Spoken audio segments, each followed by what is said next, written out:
What have we got this morning?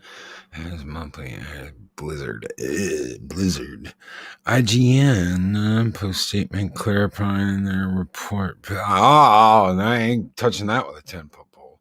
Daisy Ridley. What? No. Resurfaced interviews. Ryan Johnson? No. AT&T room there. Interest in Ben Abbott. Oh, well, that's something. I'm going to talk about that. Jim Henson Company issues audition call for inclusive puppets. Oh, you shitting me.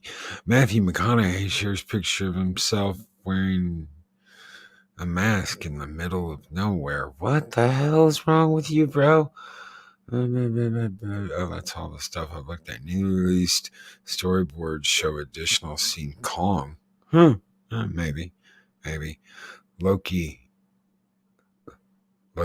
series inspired by Teletubbies? Loki series inspired by Teletubbies? No!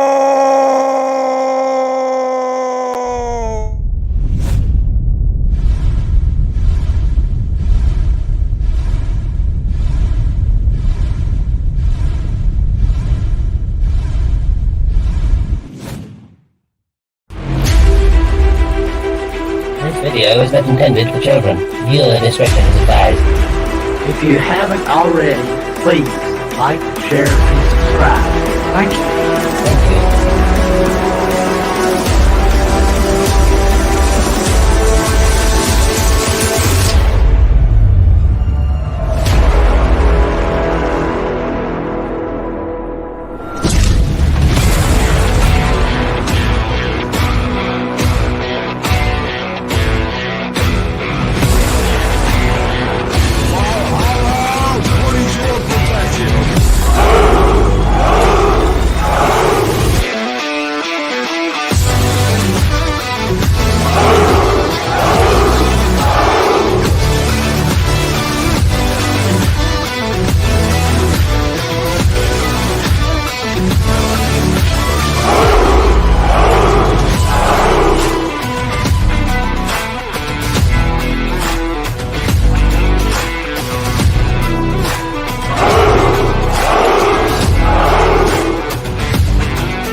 Greetings, one and all, and welcome to Mornings of Mischief. I'm your host, Stone Loki, and yes, report Loki series inspired by Teletubbies.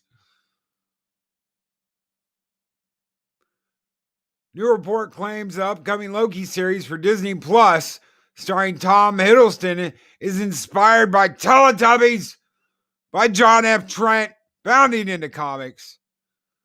Report comes from Entertainment Weekly, who claim, while the creative team couldn't reveal any of the time periods they'll visit, they did share some of the show's very different inspirations, which include Blade Runner, Mad Men, and most curiously, Teletubbies.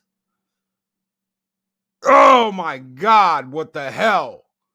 The show's director, Kate Herron, told EW, "You're just gonna have to wait until June 11th. When asked about the Teletubbies inspiration. Thanks, Kate. It's unclear if the Teletubbies inspiration is a joke meant to garner headlines for the series in Disney Plus upon the streaming platform's weakest growth quarter ever in the second quarter of 2021, or if Marvel Studios is being serious. Oh, I imagine they are. Good morning, everyone. Good morning to Chris Persia, Keely Chow, Mark Damply Tired, Purple Valkyrie, Psychodorf 9. Good morning, gentlemen. Derek McManus, Snortopupus Cuber. Good morning, Snortus. Colin P. Smith, the Doctor of Disaster and Destruction at Dega Outlaw. Keely Chow, Roll Tide, Keely. Gun Bunny. Good morning, Gun Bunny. Andrew Broadbent, Hawks Holocron, Broken Entertainment. Good morning, everyone. I hope everyone is having a great one. Sit Room. Good morning, Sit Room. Broken Entertainment. Humor and Waffles. Guys, I hope you are having a great one. Good morning. Dee Dee Myers. Jester of Sin.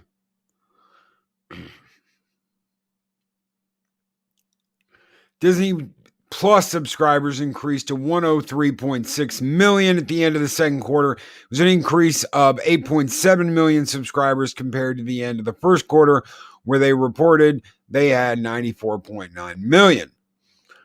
Motley Fool's James Brumley reported that growth marks the slowest pace of quarterly additions since the streaming service launched in the final quarter of 2019. Brumley also notes that 103.6 million subscriber number is well below expectations, which were at 109 million.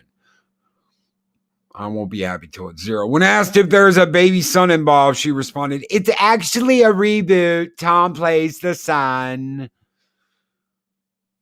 Oh. Heron would also respond to a fan who asked, "Are the space lizards named Tinky Winky, Lala, and Pooh?" When she responded, "You're on to us. Oh my God, let's just make a giant joke out of it." Whether or not it's a joke, I'll leave that up to you. But we did appear to get some solid information about the series from Entertainment Weekly as well. Here on Detailed, the show will explore what makes us truly good or truly bad. I cannot. It was all the Mind Stone. Go 13, aka Brandon the Infant Wolf, with a $5 super chat. Teletubbies. The fact they think they have to joke about this shows how bad it most likely is. This one is not a hashtag blame Loki. Long live the fighters. Long live the fighters, Brandon. And skull.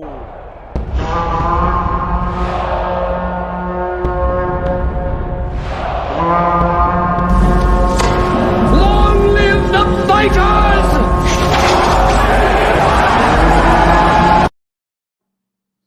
Oh, you know what? I saw a post the other day. Disney reveals that Loki was never really evil. It was all the Mind Stone.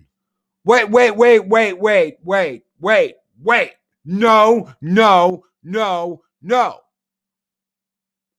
Loki set up his brother, took the throne from his adopted father, tried to have his brother executed by his father's golem, was going to kill his father, his actual father, not his adopted father, and destroy his whole fucking race.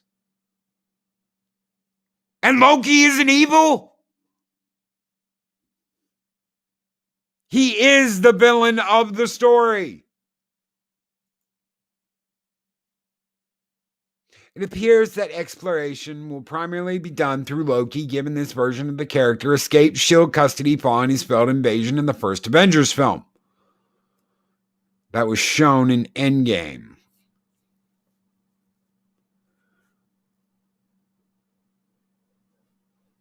Great. Just great. The show's head writer, Michael Waldron, also stated, "Loki's a character that's always reckoning with his own identity. And the TVA, by virtue of what they do, is uniquely suited to hold up a mirror to Loki and make him really confront who he is and who he was supposed to be." And a $19.99 super chat for Mexican Iron Man. Planning day of relaxation. Pool, golf, gym. By the way, the show change broke my heart. You can imagine my beloved Loki should be honored. This would be like sad if Mexican Iron Man losing lightsaber battle to, well, Paulie. And thank you so very much for that $19.99 super chat. Mexican Iron Man, you guys keep the fires burning bright in Valhalla. Skol!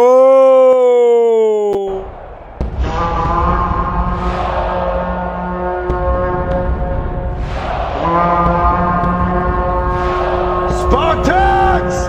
What is your profession?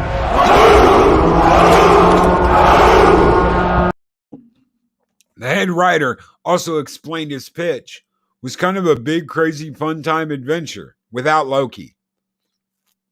Without Loki. Because you're going to get Loki, what, the first episode? And then he's going to be replaced with Femme Loki?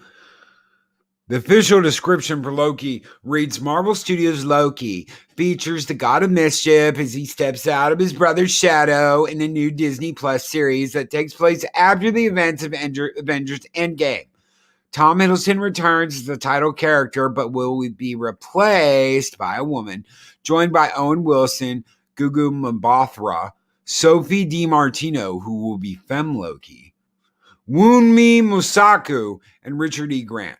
Kate Herron directs Loki, and Michael Waldron is head writer. The series will hit Disney Plus on June 11th.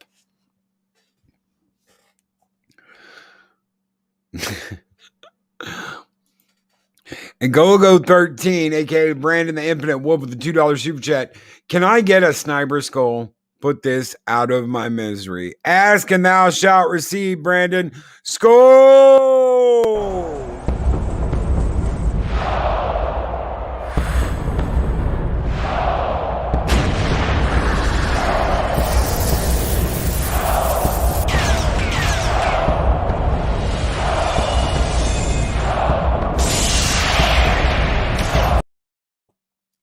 Burn it all down. Andrew 46 and 2. Burn it all down. Oh, God, they're killing me. They're killing me. You're killing me, Disney. And that's not the only thing. That's not the only thing. Oh, Ray. Oh, no. No. No, Ray. No. No, no, no, no, no. Absolutely not.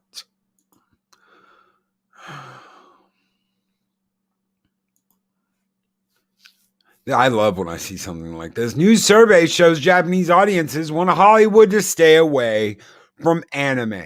Well, of course they do. Would you want Hollywood messing with your shit? No. The results of a recent survey conducted among Japanese audiences has revealed that a significant number of respondents want Hollywood to stop adapting anime and manga for the silver screen. And I'm sure since Hollywood, since Marvel, since DC are getting their ass kicked by Japanese manga, that has nothing to do with it.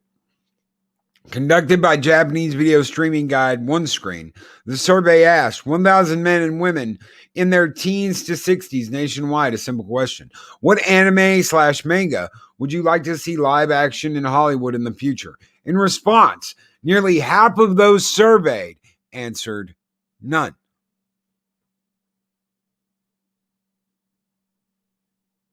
And we can see why. According to a machine translation of the survey's coverage by Japanese pop culture outlet Kyo, respondents who answered none did so for a number of reasons, including the belief that animation should be as it is. Stop fucking with things.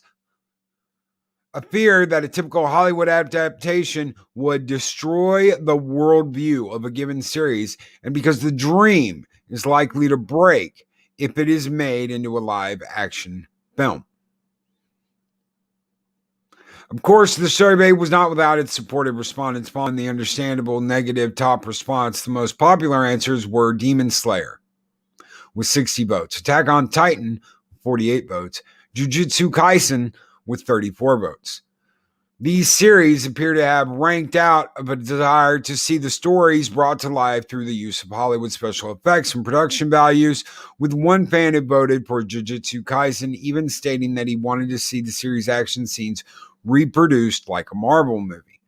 The full results of the survey can be seen below. Notably, One Piece, Mobile Suit Gundam, and Yu Yu Hakusho were excluded from the survey as answers due to the fact that all three series currently have live-action adaptations in development at Netflix. Top answer on the board, none.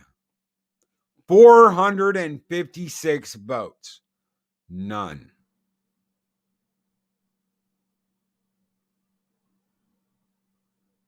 Kimetsu no Yaiba, 60 votes. Attack on Titan, 48 votes. Jujutsu Kaisen, 34 votes. Naruto, 24 votes. Detective Conan, 18 votes. Three-way tie between Slam Dunk, JoJo's Bizarre Adventure, and My Hero Academia. My Hero Academia kicks ass, with 15 votes. Dragon Ball, 7 votes. Fist of the North Star already had a movie. God, you remember how bad that was? Kenshiro!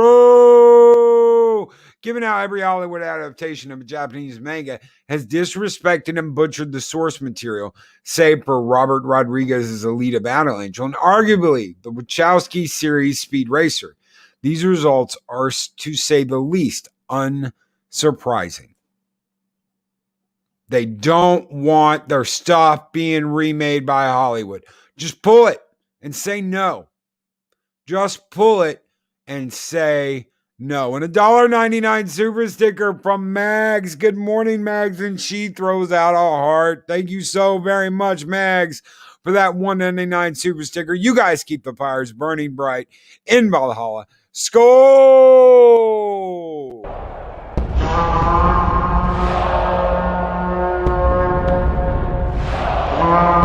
A dollar? I've never seen a dollar. Nobody's got a dollar. Let us see the dollar. There it is. It's beautiful. Take your hat off, boy. That's a dollar bill. Take your hat off, boy. That's a dollar bill. Guys, if you want to see your anime and your manga thrown into a Hollywood production, a big budget Hollywood production, throw 1 in chat if you want to see that. If you don't want to see it, throw a 0. Throw a big fat O. If you don't want to see them screwing with anime and manga in Hollywood, throw a 1 if you do.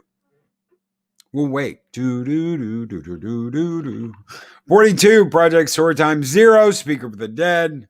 Chris Persia says, look, an MCU Scroll versus Goku. Who knew DBZ was part of the MCU? Purple Valkyrie 0, Andrew 46-2, 0, Chonakis P 0, Snorted Poopers Cuber 0, Go 13, Big Fat 0, Larry 0, 0, 0, 0, 0, Catman aka DD Meyer 0, Mark Amply Tired 0, Set Room 0, 0, 0, 0, 0, 0, 0, 0, Larry 0, Larry 0, Larry 0, 0, Chris Persia Big Fat 0, Adega Outlaw 0 times 100, Project Storytime Spells ZERO 0, Keely Chow 0, Purple Valkyrie 0, Sit Room 0, 0, 0, 0, 0, lots of zeros.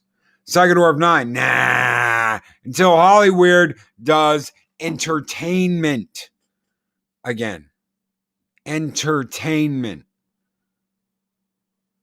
Instead of trying to teach us a lesson. I almost said lesson. Oh, it's a leash on.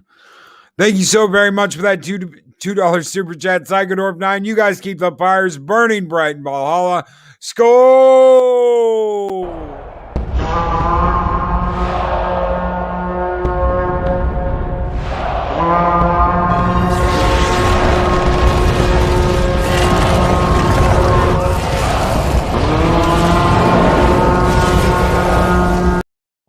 And Keely Chow asked Loki, what anime did you get that sniper skull from? Go 13.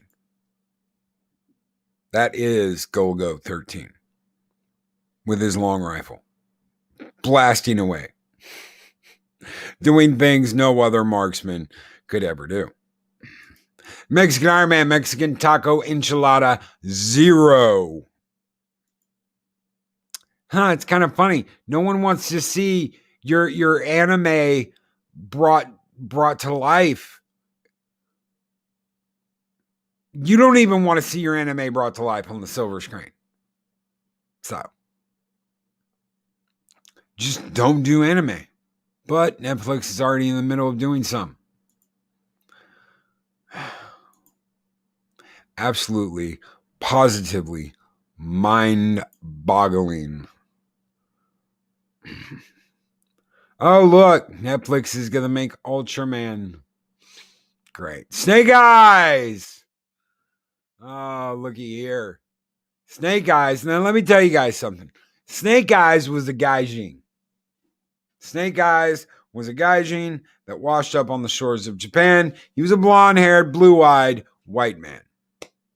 That is why Storm Shadow absolutely positively hated him. And look at what we got here. Maskless Snake Eyes. No mask.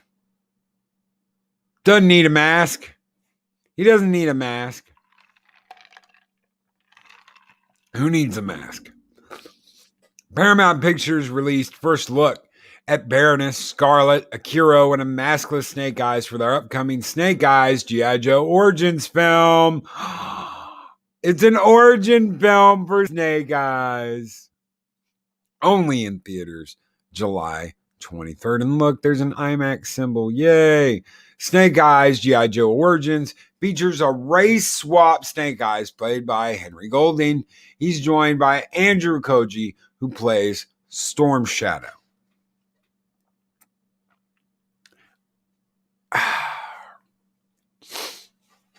Snake Eyes needs to be Japanese again. Wait.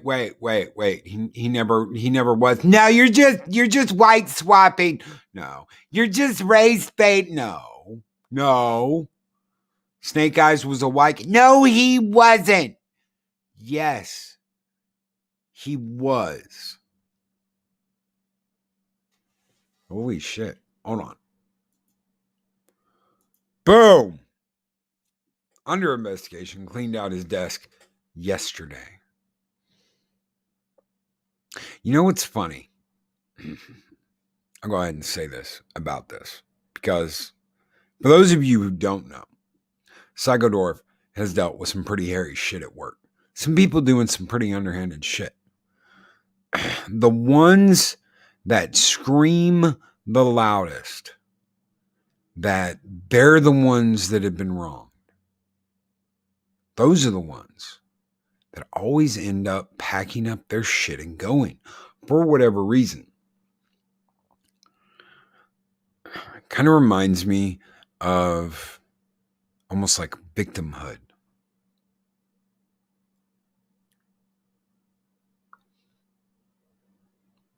This person comes after me. This person doesn't like me. This person said a mad, mean thing about me. Shut the fuck up. Shut the fuck up. Worry about your own shit instead of worrying about somebody else's. Worry about your own shit. But no. Hell yeah, brother. Hell yes. Snake Eyes was white. Exactly. Psycho Dwarf 9.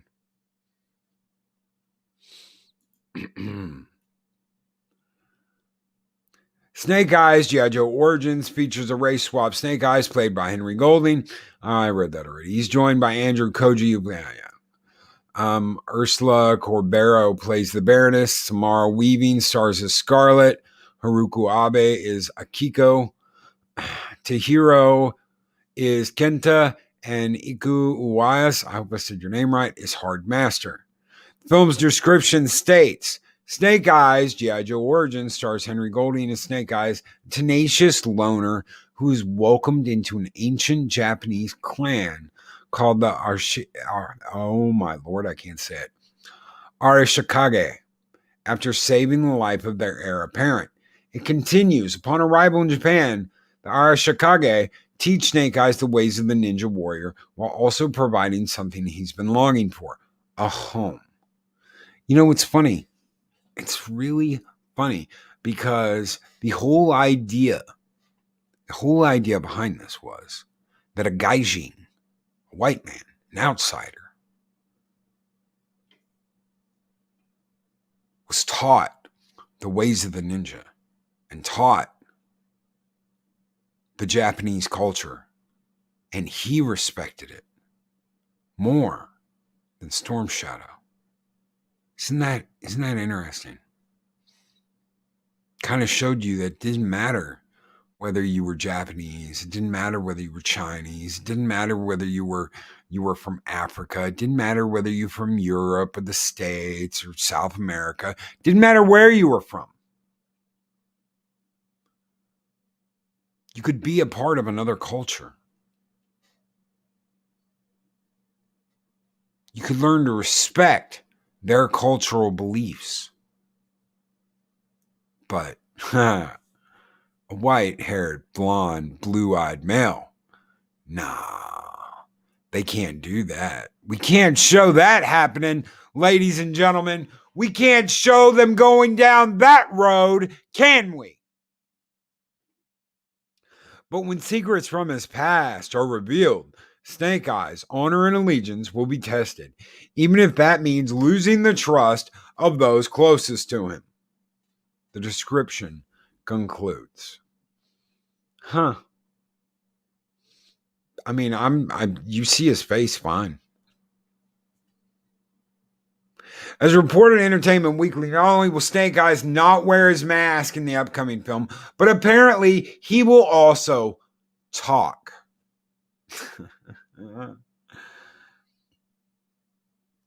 God, they just killed the character. They just took everything interesting away from the character. If Storm Shadow is evil, shouldn't he be white? I have a hard time seeing no whites as villains nowadays, Loki. I guess they're not supposed to be important. They cry cultural appropriation now rather than see it as respect. Because you can't do that. This is not a Snake Eyes movie. Agreed. Dark Shadow Logan. It does not honor the source material at all. Neither the comics or the original cartoon. It does not do any of that.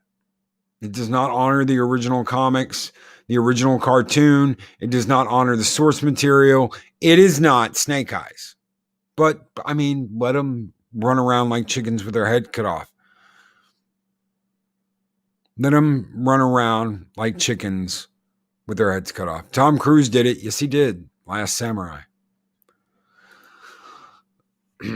But the twisted logic of these morons, that would be some sort of cultural appropriation. That is why Storm Shadow hated him. The bad guy.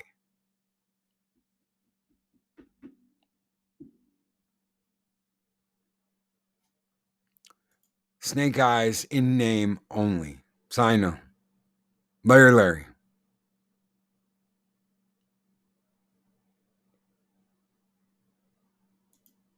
Maybe he's called Snake Eyes because he's bad at dice. Or just anyone who wears the suit now is Snake Eyes. Anyone who wears the suit now is Snake Eyes. Lord thought, G.I. Joe is a small audience as it is. Why not alienate the fans more by doing this to further piss them off? Because they can't do what Snake Eyes really is with all their bullshit going on, Lord Thoth. They are stuck in this perpetual bullshit machine that is the industry. The movie industry is now become a giant meme of itself. And it was already becoming a meme before all this shit happened anyway. They have absolutely no idea. They're just like, oh my God, this is so great. Look how woke and proud we are. We're going to have a Japanese Snake Eyes. We're going back to the real beginning of Snake Eyes. And he's Japanese instead of white. He's not going to be a white guy, cultural appropriating Japanese culture. Will make him what he was always supposed to be, a Japanese man. But that's not what he was supposed to. You can't argue with me, you istaphobe. Oh, great. Great. I've heard that before.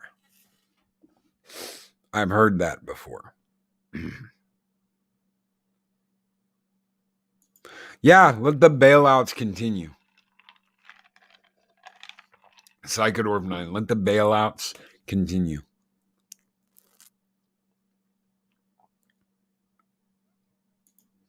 And Go 13, Hollywood just can't leave anything alone. They have to fart on everything and inhale it. Sniff that busy lifting drink. If you go by the cartoon from the 80s, Storm Shadow's nemesis was Spirit, the Native American G.I. Joe. He also hated Snake Eyes.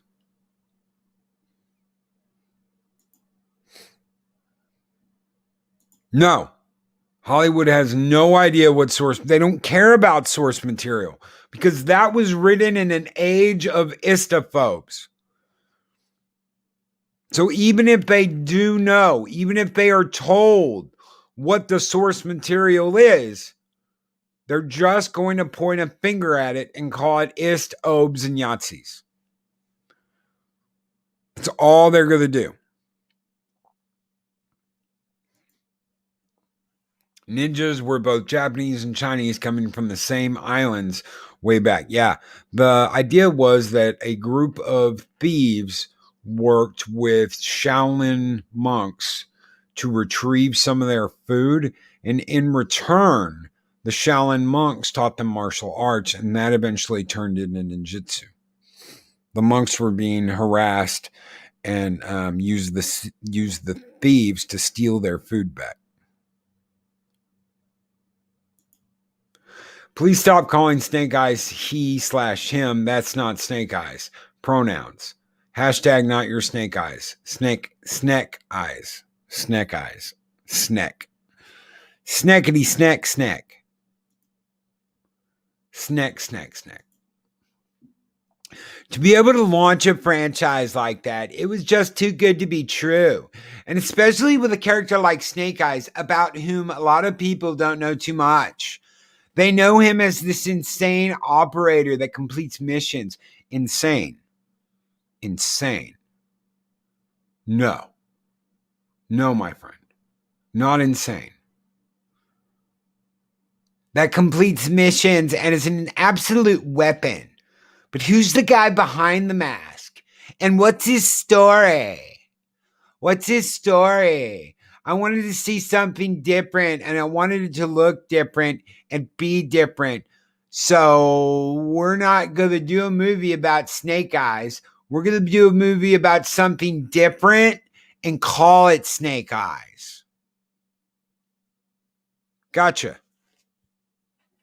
Not hashtag not my Snake Eyes.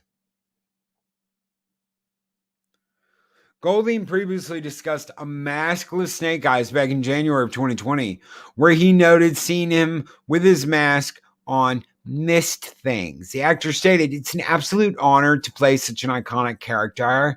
He's probably one of the most recognizable characters created for JoJo. For us to never really see what is beneath the mask, it always missed something." Huh. You hear that, ladies and gentlemen? Seeing Snake Eyes with his mask on meant you always missed something. You always missed something. You ist, phobes, and Yahtzes. You always missed something with Snake Eyes mask on. Snake Eyes was always seen as a weapon, as almost an inanimate object. Wow.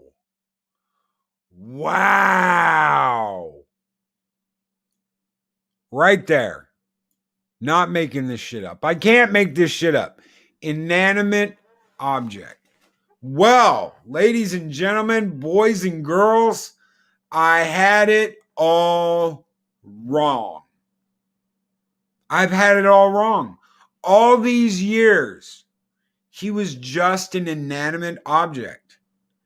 I cared about an inanimate object. When they did G.I. Joe, the mass device, and Snake Eyes almost died, I got upset as a kid about an inanimate object. The question has been answered.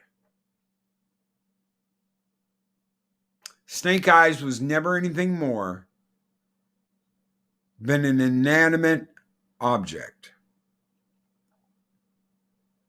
But when you get to see someone's eyes, you get to see their past, their future, the personality behind all that. This just in G.I. Joe news. Shipwreck's background is he's not in the Navy and hates parrots, and barbecue dating the window wiper. He came to do that, the windows. Pat S. Snake Eyes was G.I. Joe.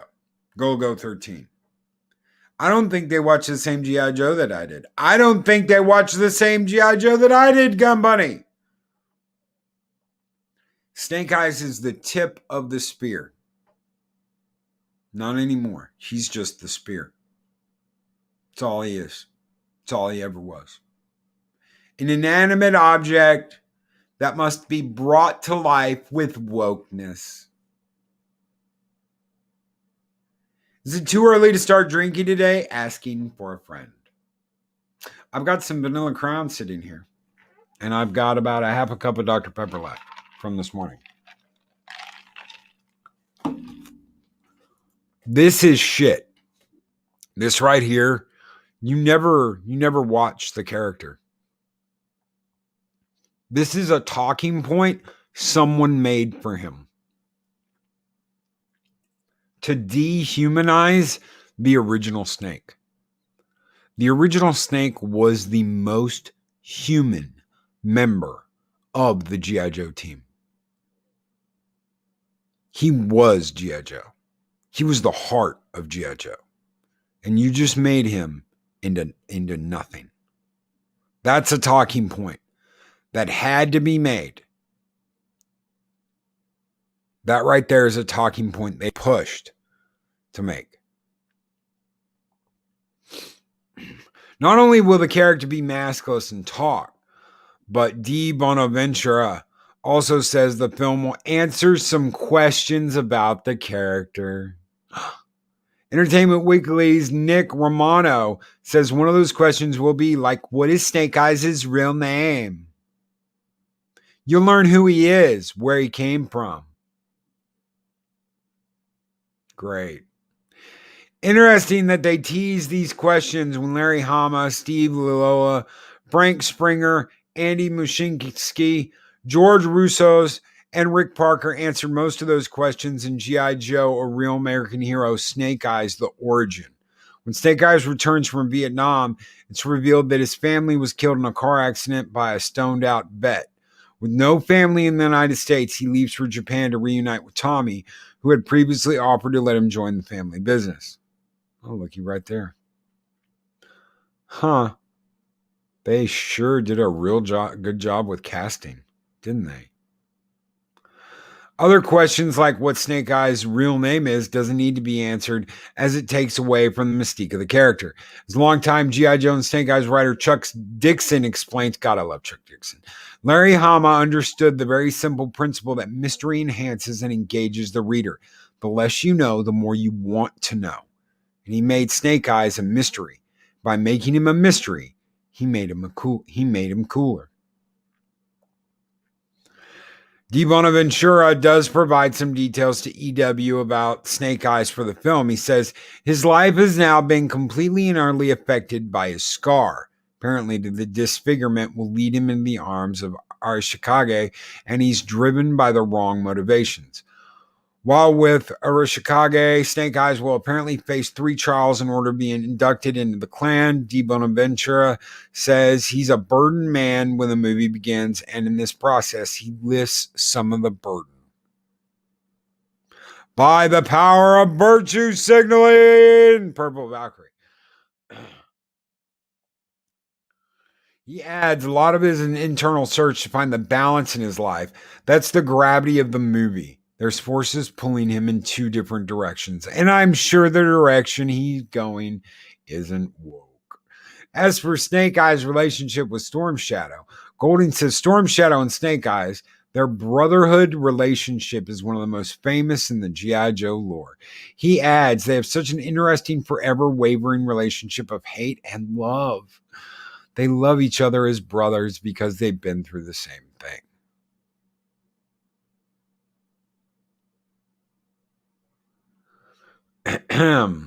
As for Cobra and the G.I. Joe organizations, they will play a less role in the film. D. Bonaventura says both Cobra and G.I. Joe take a back seat to the internal drama of the Arashikage and the character. He continued, they are absolutely an element, but it's looking at it this way. You meet somebody, watch their struggle. The struggle leads to the world of G.I. Joe and Cobra. It does not start as a G.I. Joe Cobra movie.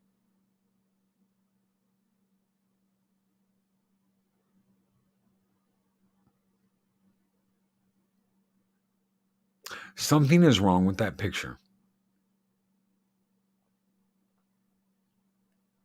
It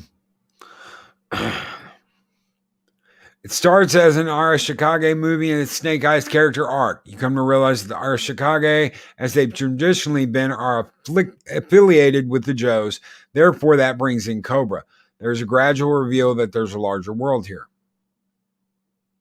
Something wrong with that picture. Golding noted that he hopes this film will set the precedent for future films. The precedent. Oh my God. He says, having this solo movie, we get to set the precedent for where Snake Eyes' story will lead. He adds, it's phenomenal that Paramount and Hasbro chose to go right to the beginning and really start off with such a story, us rate swapping him like that. It gives so much more creative control over where this universe is going. I'm crazy excited to see what we do next. Everyone, we're so crazy excited. At least Baroness looks hot. The Baroness. Golding in previous stated he hopes the film launches G.I. Joe Universe. Of course, with the race swap of Snake Eyes, it's unlike anything people have seen. We are really starting a new timeline, a new franchise with the G.I. Joe universe. Here we go. J.J. Abrams. Ladies and gentlemen, boys and girls, now we get to the ticket. The real title fight. New timeline, new franchise. With the G.I. Joe universe. The G.I. Joe U. It's the G.I. Joe U, everybody. So to kick it off with such a distinct and stylized film, I think it really sets the precedent for follow-up movies. Oh my God, y'all. I almost cried. We're starting our own new timeline, a new franchise with the G.I. Joe label. We're kicking it off in such a distinct and stylized way. It's going to have a precedent for follow-up movies. Just wait. Duke's going to be. Who the fuck knows what Duke's going to be? But he's going to be special. When Duke walks into a room, you're not going to know what pronoun to call him. He added, so it's amazing to be able to tread in sort of an unexplored territory and be able to bring our own styles and Robert's ideas and his love for Japanese cinema to the international audience. First trailer would drop. Yeah. Thank you so much for fucking killing off another great character. And thank you, John F. Trent, for writing that.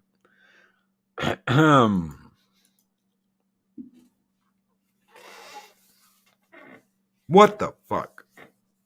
I don't know how to quantify the horseshit that I just read.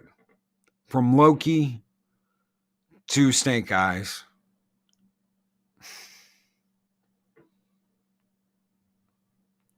Hollywood has no idea what it's doing. Or maybe they do.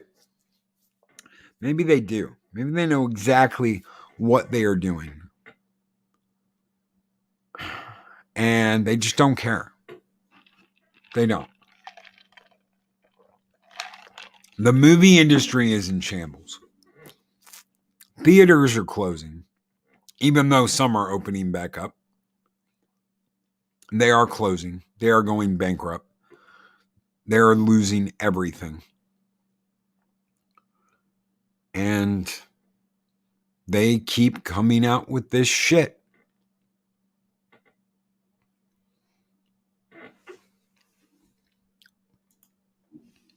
Not even a fan of G.I. Joe, and I'm sad for Joe.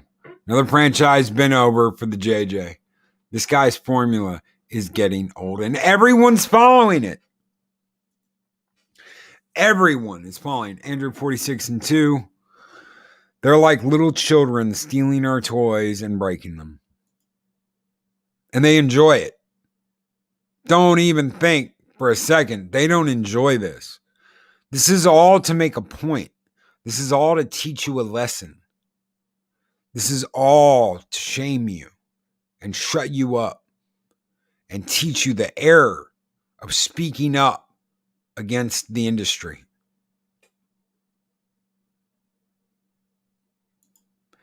They are appropriating the culture to infuse it with bare messaging and are just unable to see the irony. That's why Japan doesn't want them screwing with their anime. That is why Japan does not want them screwing with their anime. Because they know what's going to happen. They're going to change it. They're going to warp it. They're going to poison it. And they're going to throw it out there like they're the shit for fixing it. Japan, ladies and gentlemen, had to call their parliament, their government together to vote on not letting Western ideologies change the history of their art. To make centers to protect their art, to protect their ideas, so that it cannot be influenced by Western society and the woke culture that's destroying our entertainment. They had to call their fucking government in to vote to protect the history of their art because Western influence says it's bad. It's bad, so we've got to rewrite history, y'all. I'm sorry, but your anime has to go. You need to rewrite everything and remake everything using today's standards. I'm afraid that's the way it is. That's the way it is, Japan. You must completely rewrite your anime and redraw because you guys are kind of like phobes and Yahtzes, and we're not. We're the people that are demanding you change your own culture. You see, we're on the right side of history, yeah? We're like totally with it. We've got like totally the right idea. We, American Western society, we live by a higher standard than you. And you like totally need to get with the program and rewrite and redraw your stuff, brah. Cupcake, bra cake. They had to get their fucking government involved to protect their art. Imagine someone saying, well, you know what? You can't make Akira today. You need to remake it. You need to remake Akira. You need to remake Wicked City. You need to remake Ninja Scroll. because it doesn't conform to our level of thinking today. Fuck you, movie industry. Fuck you, you woke green titty milk drinking motherfuckers. You should totally respect other societies, and by doing so, Japan, respect ours and change your entire way of doing things.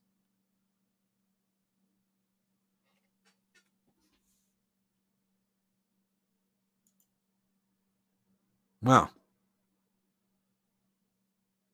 I've just got one thing to say about that. To all you woke, green titty milk drinking motherfuckers out there in Hollywood, you can suck my... These videos are tremendous.